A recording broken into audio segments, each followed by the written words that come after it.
안녕하십니까. 이주천TV의 이주천입니다. 오늘은 책을 하나 소개해 드리겠습니다. 남로당 총책 박갑동의 증언 통곡의 언덕에서라는 이 책을 좀 읽었는데요.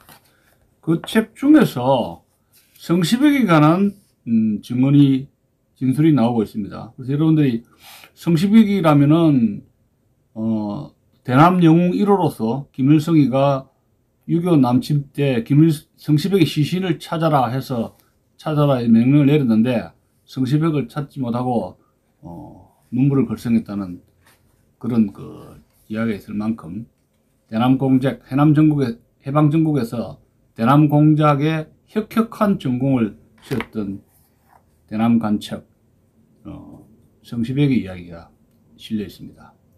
성시백은 그 남로당 외에 김일성의 충성을 맹세할 수 있는 이 북로당의 김일성을 위해서 일할 수 있는 공산당원들을 박헌영에 반대하는 세력을 포섭하기 위해서 난파했던 인물이고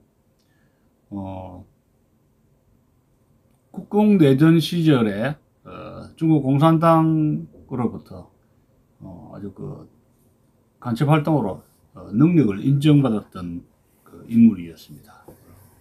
북한의 열사능의 그 영웅 1호로 가묘가 있다고 하는 인물이 성시백입니다. 성시백은 그 북한이 화폐 개혁을 하고 난 뒤에 북한에 있는 엄청난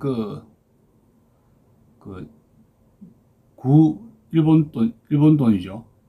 그런 것을 남한으로 실어와서 대남 공작에 이용했다고 하고 있습니다.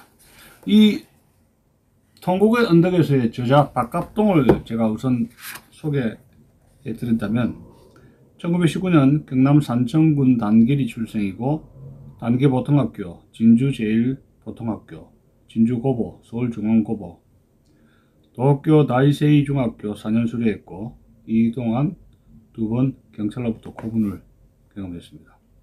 36년에 도쿄 와세다 대학 제1고등학교 입학했고 41년에는 12월 달에 와세다 대학 정치경제학부 정치학과 졸업을 했습니다. 그 이후에 민족해방투쟁을 계속했던 일종의 독립운동의 엘리트, 공산 계열이었지만 상당히 머리가 좋은 우수한 인물이었다고 볼 수 있습니다. 45년에 9월에 조선공산당 중앙위원회 기간지인 해방일보 정치부 기자를 했다고 하는데 해방전국에서 기자가 된다는 것은 능력이 없으면은 지적 수준과 글을 잘 쓰지 않으면은 기자로서 채용이 되기 어려울 그럴 때야죠. 실력자들은 다 일제시대 때도 그렇고 해방전국에서도 그렇고 실력자들은 많은 청년들이 기자가 되었다는 것은 공공연한 사실입니다.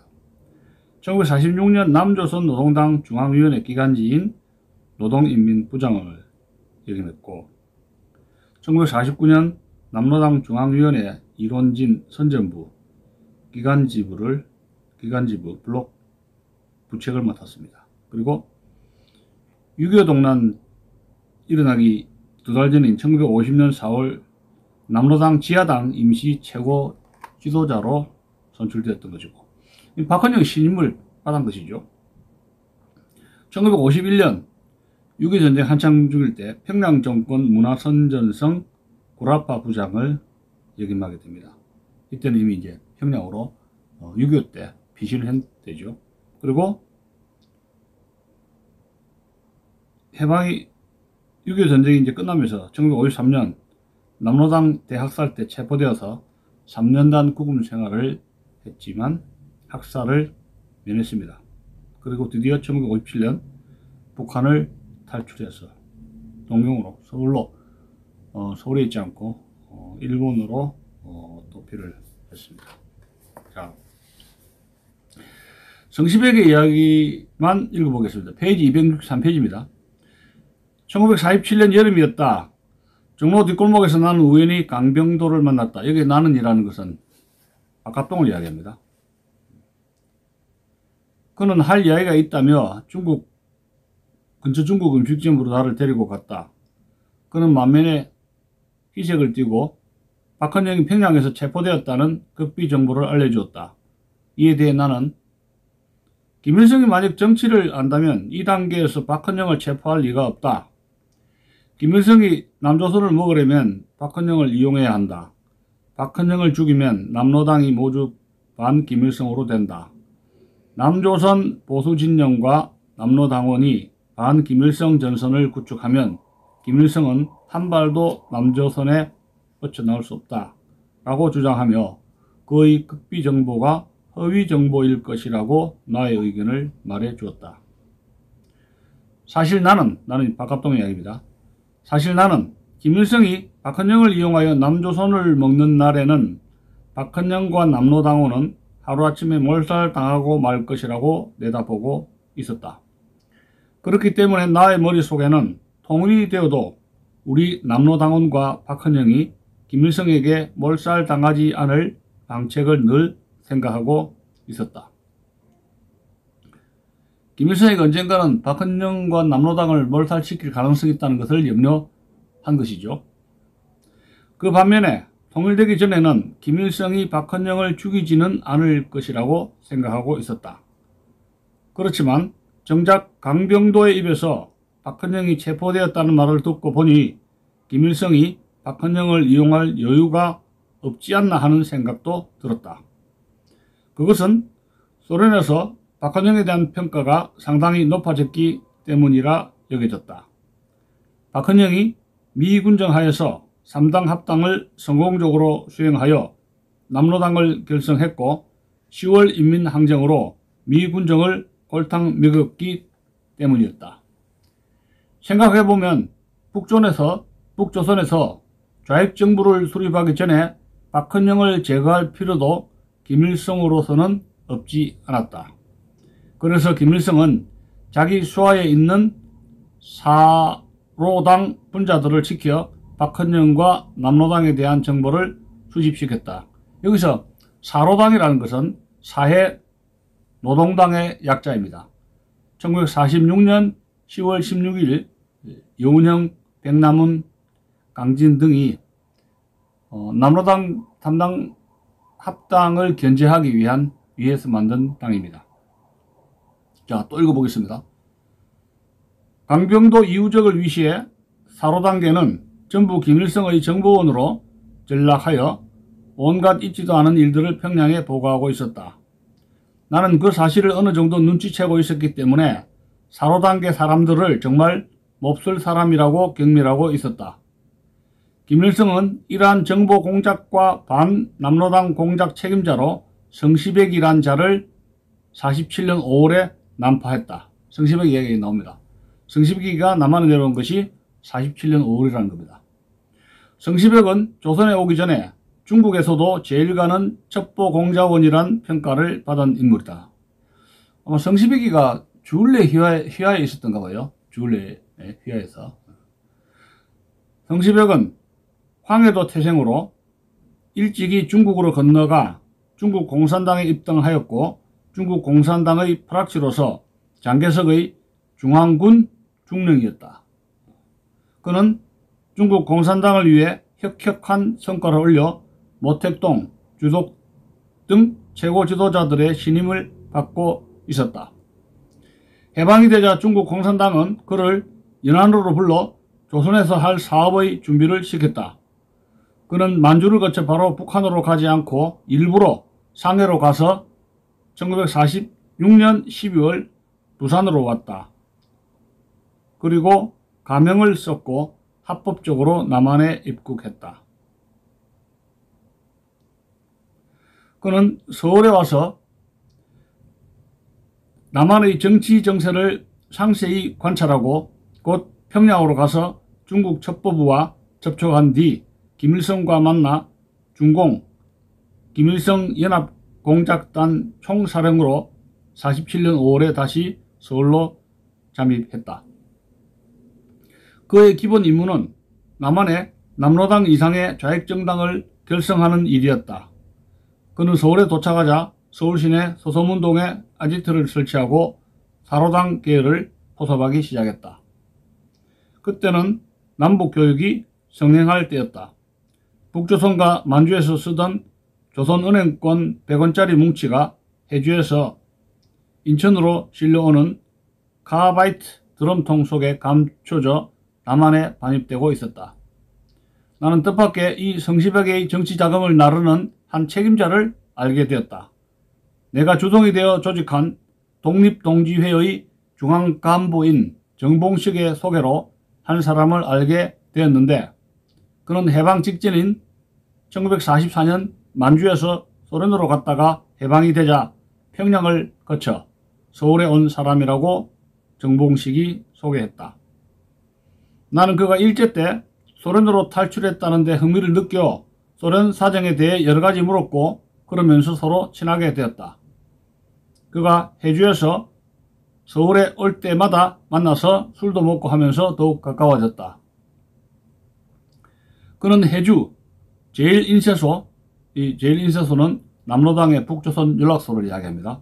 제1인쇄소의 책임자 고노직이 해방일보 시대 나의 상관이라는 말을 듣고는 나를 믿게 되어 자기가 진행하고 있는 비밀 공작의 일부를 나에게 이야기하게 되었다. 해방일보라는 것은 신문을 이야기합니다. 자익신문 해방일보.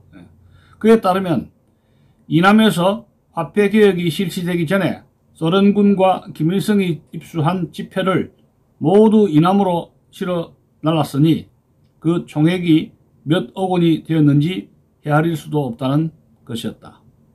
이와 같은 공작을 하는 자가 한둘이 아니었다. 성시백은 그 돈으로 사로단계를 흡수, 일대 정보기관을 조직하고 또 김일성의 정당을 조직할 준비를 했다. 그를 위해 신문을 2개나 창간했는데, 하나는 조선중앙일보이고 그 편집 책임자는 이우적이었으며, 또 다른 하나는 우리신문으로 편집 책임자는 고준석이었다. 고준석은 제주도 출신으로 동경대성중학과 와세다대학 나의 2년 선배였으나 대학을 또 퇴학한 후 전향해 경성일보의 사회부 차장까지 했다. 이남에서 김일성을 지지한 자들은 거의 다 전향분자들이었다. 성시백은 신문사를 2개나 경영하며 돈을 물쓰듯이 하면서 생활이 곤란하고 당성이 약한 남로 당원들을 빼돌리기 시작했다. 그러고도 돈이 남아돌아 서울, 인천, 부산, 대구, 광주 등 대도시의 부동산 중에서도 특히 그들이 연락 접선에 이용할 수 있는 여관, 목욕탕, 이발소 등을 주로 많이 구입했다. 부동산들을 막 사재기로 사들인 모양입니다. 북한에서 엄청나게 화폐를 가져온 거죠. 성시백과 김일성은 100년 대계로 이남의 부동산을 매점한 것이었다. 지금의 가격으로라면 몇 조 원이 되는지도 알 수 없다. 혁명자금, 정치자금은 이북에서 가져올 필요가 없다. 성시백은 그 자금으로 1948년 재헌국회의원 선거 때에는 서울, 부산, 경기도에서 후보자까지 출마시켰다. 또 그는 지하당인 노동당 남반부 정치위원회까지 조직했다. 47년 5월 15일 드디어 성시백은 피검되었고 경찰에 붙잡혔다는 거죠. 계속해 그의 일당 112명이 검거되었다. 그러나 이 숫자는 그들 일당의 1%도 안 되는 숫자다. 이야, 이거 어마어마한 숫자라는 겁니다. 그 잔당들은 현재도 곳곳에 박혀 김일성에 대한 융화 정책을 한국의 국론으로 만들고 있다. 그들은 6.25 도발 책임까지도 죽고 없는 박헌영에게 덮어씌우고 있다. 그들은 박헌영과 남로당을 공격함으로써 반공투사로 가장하여 정부 기관지 서울신문, 논단에까지 김일성은 현실주의자고 박헌영은 비현실주의자라 박헌영이 6.25를 도발했다고 김일성을 옹호한 적이 있다. 성시백은 47년 5월 난파되어 49년 5월 체포될 때까지 2년 동안 정말 놀라울 만큼 조직 확대에 성공했다. 아까 47년 5월 15일이 아니라 여기 이제 49년입니다. 미스프린트입니다. 49년 2년 동안 활동한 것이죠. 그는 사로 단계는 물론 남로 단계 흡수에도 손을 뻗치고 있었다. 1949년 가을 내가 정태식 블록 부책임이 된 이후의 일이었다. 그때는 지하당의 재정이 아주 곤란했다. 그동안 돈을 대주던 사람들이 자금 제공을 꺼리고 있었다. 정태식은 연말이 되자 할 수 없이 나더러 중앙청의 모 국장에게 가서 돈을 받아오라고 했다. 여기 정태식은 박갑동의 그 상간인 공산주의자를 이야기합니다. 1년 전부터 정치자금을 제공하겠다고 약속해 놓고는 아직껏 빼고 있다는 설명을 했다. 그 국장은 제국대학 출신이며 장관까지 될 정도로 명망도 있는 사람이었다. 장관이 될 만한 고급 관료가 남로당 불합치가 된 것은 그 나름대로의 정세 판단과 정치적 야망이 있었기 때문일 것이다. 나는 정태식의 지시가 내키지 않았지만 상부의 지시고 또 돈을 구하지 못하면 당 공작을 계속하지 못할 지경이었기 때문에 그를 찾아갔다. 그는 얼굴도 잘생겼고 말도 잘하고 지식도 풍부하며 나이도 나보다 많아 보였다. 나는 처음에는 돈 이야기를 일체 꺼내지 않고 우리나라 정세 이야기를 했다.